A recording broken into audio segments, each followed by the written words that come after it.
عمران خان کی قیادت میں تحریک انصاف کا لانگ مارچ گجرانوالہ کے علاقے سادوکی پہنچ کر رک گیا۔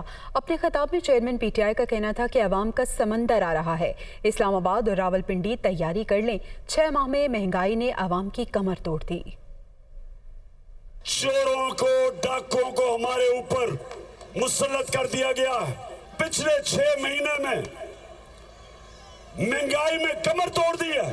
ارشد شریف شہید جو رائے حق پہ کھڑا تھا اور جس کو دھمکیاں منہ بند کروایا گیا اور باہر اس کو جا کے شہید کیا، ہمارے لوگوں کو تشدد کی اعظم سواتی کے اوپر، شہباز گل کے اوپر ننگا کر کے تشدد کیا ان کے اوپر۔ سپریم کورٹ آپ کا شکریہ ادا کرتا ہوں کہ آپ نے اعظم سواتی کو کل بلایا اور آپ سنیں گے کہ کیسے اسے ظلم کیا گیا۔ رانا ثناء اللہ جیسے چوہے ہمیں یہ دھمکیاں نہ دو۔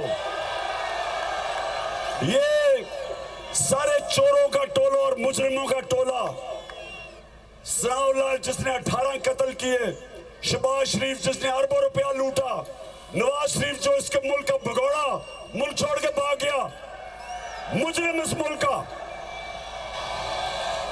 آصف زرداری جو اس ملک کی سب سے بڑی بیماری، پیسے دے کے اس کو بیماری لگ جاتی ہے، وہ پیسے پکڑ لیتا ہے۔ قوم ان چوروں کے ساتھ نہیں ہے۔ اسلام آباد میں عوام کا سمندر آ رہا ہے۔ اسلام آباد اور پنڈی تیاری کر لے۔ جب تک ملک میں ہماری حقیقی آزادی کی تحریک کامیاب نہیں ہوتی، یہ اب تحریک رکنے نہیں لگی۔ چیئرمین تحریک انصاف عمران خان نے حکومت سے مذاکرات کے لیے صدر عارف الوی کو نامزد کر دیا۔ لانگ مارچ کے دوران کنٹینر پر دنیا نیوز کے نمائندے لیاقت انصاری سے خصوصی گفتگو میں کہا، انتخابات کی تاریخ کے علاوہ کوئی بات نہیں ہوگی۔ وہ چاہتے ہیں لانگ مارچ ہر صورت اسلام آباد پہنچے تاکہ سازش کرنے والوں کا پتہ لگے۔ پاکستانی زندہ قوم ہے۔ شہباز شریف سے تو مذاکرات اس لیے نہیں ہے کہ ڈکی میں بند ہونے والا آرمی چیف کو ملنے والا، اس کے پاس کیا ہے؟ نہ پبلک اس کے ساتھ ہے، گورنمنٹ اس کی لوٹوں کو ساتھ ملا کے اور یہ جس طرح بھی وہ آیا ہے بیرونی سازش کے تحت، اس کے پاس تو کچھ نہیں ہے۔ اصل میں ہم صرف صاف اور شفاف الیکشن چاہتے ہیں، ہم اور کوئی مذاکرات نہیں چاہتے۔ تو کون اسٹیبلشمنٹ یہ مسئلہ حل کرا سکتی ہے؟ ڈاکٹر عارف الوی بات کریں گے ان سے جو بھی بات کرنا چاہتے ہیں مذاکرات کے اوپر، الیکشن کے اوپر۔ لیکن آپ عارف الوی کو یہ اختیار دے رہے ہیں کہ جو بھی معاملہ طے کرنا چاہے عارف الوی سے رابطہ کرے الیکشن کے لیے، صرف الیکشن، اور کوئی معاملات نہیں ہے۔ الیکشن کا ڈیٹ دے۔ تو آپ کو لگتا ہے کہ اسلام آباد پہنچنے سے پہلے یہ مسئلہ حل ہو جائے گا؟ نہ ہی ہو، کیونکہ میں چاہتا ہوں اسلام آباد میں عوام کا سمندر ذرا ایک دفعہ قوم دیکھ لے کہ یہ قوم زندہ قوم ہے۔ اب یہ قوم کو بھیڑ بکریوں کی طرح نہیں رکھ سکتے کہ اگر اوپر فیصلہ کیا اسٹیبلشمنٹ نے کہ کل وہ چور تھے لیکن آج وہ پاک کر دیا، قوم ایکسیپٹ نہیں کرتی۔ وزیر اعظم شہباز شریف نے کہا ہے کہ عمران خان نے ایک مشترکہ دوست کے ذریعے مذاکرات کی پیشکش کی، نئے آرمی چیف کے لیے 3 نام خود بھجوائے اور 3 حکومت کی طرف سے دینے کی بات کی۔ وہ عام انتخابات کی تاریخ بھی چاہتے تھے لیکن میں نے درخواست ٹھکرا دی۔ وہ یوٹیوبر سے گفتگو کر رہے تھے۔ میرے جاننے والے ہیں، ان کا سیاست سے کوئی تعلق نہیں، وہ ایک کاروباری آدمی ہے۔ وہ کوئی مہینہ پہلے میرے پاس عمران نیازی کا پیغام لے کے آئے۔ ان کے 2 ایشوز، ایک آرمی چیف کی اپوائنٹمنٹ ہم آپس میں طے کر لیں، اور میں نے کہا ان کو اب یاد آیا آپس میں طے کر رہا ہوں ان کو، اور دوسرا کہ یہ ہم الیکشن کی ڈیٹ ہم طے کرنے کو تیار ہیں۔ الیکشن آرمی چیف کی اپوائنٹمنٹ جو بھی ہے وہ سارے کا سارا ایک ثواب دید آئین نے وزیر اعظم کو دی ہے، تو اس کے اوپر تو کس بات کی بھی مشاورت کرنا چاہتے ہیں، اور کہ ہم جوائنٹلی مشورہ کر کے اپنا 3 نام وہ دیں اور 3 نام میں دوں۔ آرمی چیف کی مشاورت کی بات ہے، وہ ایک آئینی معاملہ ہے، مجھے ان کے ساتھ مشاورت اس بارے میں نہیں کرنی۔ یہ ایک اپنے مضموم مقاصد کے لیے عمران نیازی آج پھر یہ دھرنوں کا اور مارچ کا انہوں نے اعلان کیا ہے، اور آپ نے سنا ہے خود کہ میں نے سنا ٹیلی ویژن کے ان کی اپنی پارٹی کے لوگ کیا کہہ رہے ہیں کہ جناب خدا نہ خواستہ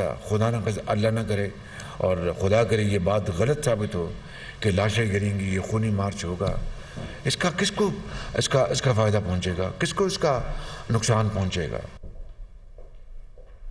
وزیر اعلیٰ پنجاب چودھری پرویز الہی نے کہا ہے کہ لانگ مارچ کے ساتھ ساتھ مذاکرات بھی ہو رہے ہیں، ہمیشہ مذاکرات سے ہی راستے نکلتے ہیں، سی سی پی او اچھا کام کر رہے ہیں، انہیں کیوں جانے دیں؟ وہ لاہور میں میڈیا سے مخاطب تھے۔ لاہور بہتر کام کر رہے ہیں تو ہم اچھے آفیسر کو کیوں جانے دیں؟ شہباز شریف کو تو کام نہیں اتنا کرنا، باتیں کرنی ہیں یا لوگوں سے پیسے مانگنے ہیں، جا کے منتیں کرنی ہیں، تو اس کے لیے سی سی پی او کی ضرورت نہیں ہے۔ جو بھی ہو لانگ مارچ جتنے بھی ہوئے مذاکرات تو بیک ڈور پہ ہوتے ہیں نا، تو وہ ہو رہے ہیں مذاکرات۔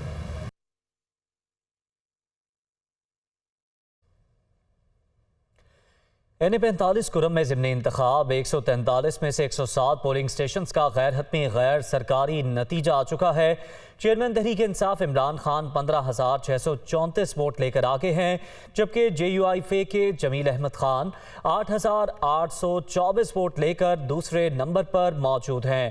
N45 کرم کا یہ حلقہ ہے جس کے ضمنی انتخاب کے نتائج سے متعلق آپ کو اپڈیٹ کر رہے ہیں۔